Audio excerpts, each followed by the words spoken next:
Hey guys, Chad Goldstein here and Goldstein Diamonds out of Scottsdale, Arizona. And Troy Perkins. We're going to tell you about how we buy diamonds. You know, one of the things we do is we buy diamonds from the public, from other dealers. So we're kind of run through the process of how we buy loose diamonds or mounted diamonds. So take it away, Chad. All right, so first off, we have our diamond tools here. We have our sacred diamond loop, as you will see people in the diamond industry with these all the time, and it's called a loop, and it is 10 times magnification. That is the number one important tool. Also have my tweezers here to hold a diamond, a color grading paper to grade some color, and that's basically it. Calculator, price sheet, but we'll get to that in a second. So we have 3 diamonds here that were mailed in from a customer out of state, and they wanted to get offer on their diamonds. So the first thing you do is we take it out of the paper.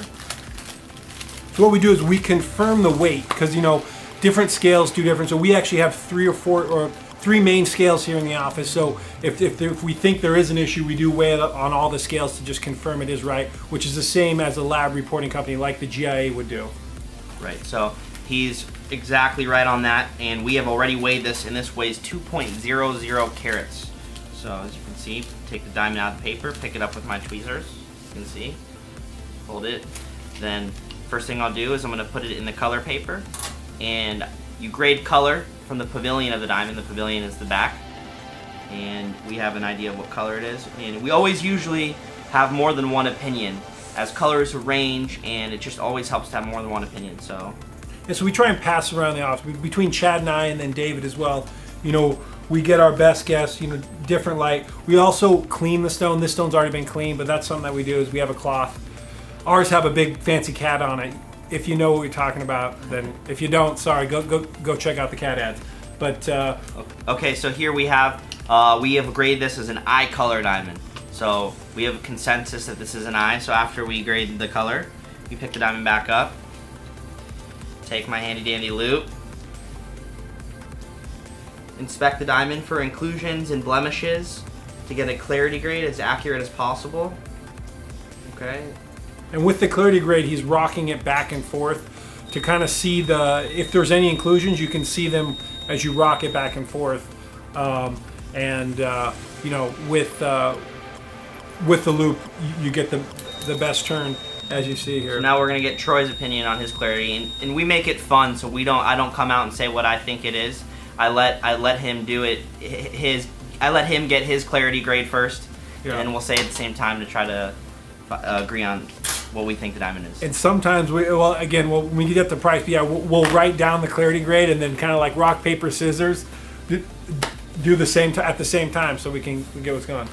So I think it's SI1. And I would agree with you. So I agree on the SI1 clarity, and I think it's an eye color. Yeah, I think it's eye color too. Eye color. So it could get H, but I think it could get I. Sometimes it's a border, but. And when we talk about, when he says he thinks it could get H, it's based off of sending it to the GIA lab. Correct. GI laboratory in San Diego or New York, and they'll give it its official certificate with that official color grade. So, but we don't have that handy. So actually a lot of our buying we're taking a gamble every single time we make a purchase, because if we're wrong and it comes back a different color or lower clarity than we thought, then our wallet is going to be paying for it. So here we go. Now, Go ahead. So when we discuss price on what something's worth, you know, I'm sure you notice here on the side of the camera, we have a copy of Martin Rappaport's Rappaport magazine. Really, that's a benchmark. You know, I guess it's called a retail price list, but really it's a benchmark of where we can use different sizes, colors, and clarities. And we know how much to buy or sell at a discount or over the list, depending on what the market's bearing at that time. So if it's a 200 versus a 299, it's the same number on the list. If it's a good SI2 versus a bad SI2. If it's D-flawless and it has strong blue fluorescence, or if it doesn't. So there's so many other factors. Of course, we haven't even touched on the cut yet, but there's cut as well. Right now we're dealing with a 2-carat round, so cut really is a big factor. So we need to measure the table, take the face-up measurements, take the depth, and really decide, hey, is this going to get what the market wants today, which is XXX, which you can check out my opinion on XXX on some of my other videos. But kind of all those factors is how we decide what something is going to be worth. And you got to also keep in mind that when we buy diamonds, we're signing the front of a check. not the front of an appraisal. And as you know, appraisals typically, I've never seen a jewelry store sell something and it appraised for less. So if that kind of gives you an idea that appraisals are something that makes insurance companies feel warm and fuzzy inside, but it doesn't mean anything as far as the dollar value. If you walk into Cartier, in fact, there's a Cartier downstairs from where we're at right now, Cartier at Fashion Square Mall, they sell you stuff at full price. There is no discount. And when they give you the appraisal is what you pay for it.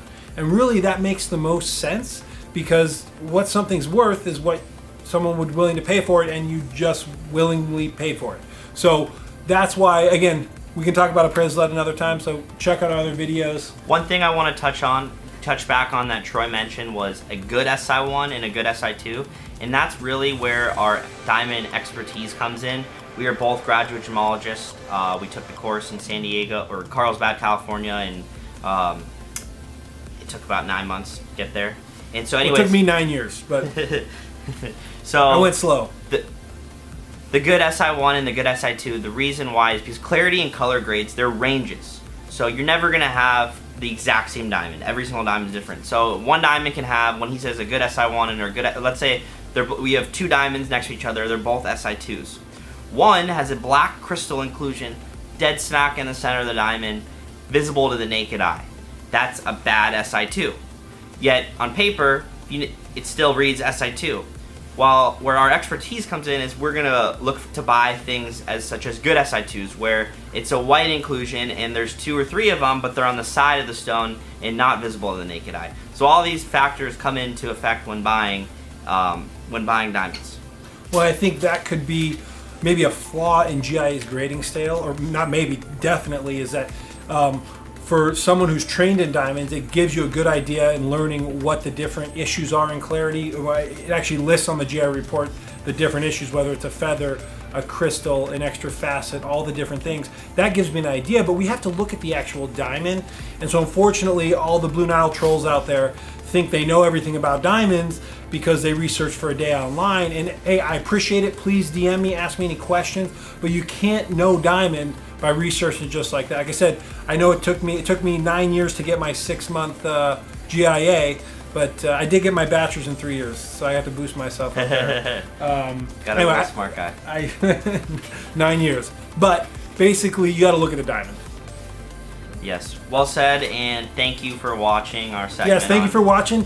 Check out our other things. Check us out at goldsteindiamonds.com. Check us out at our YouTube channels, our Instagram channel, Facebook. We got it. Thank you. Thank you.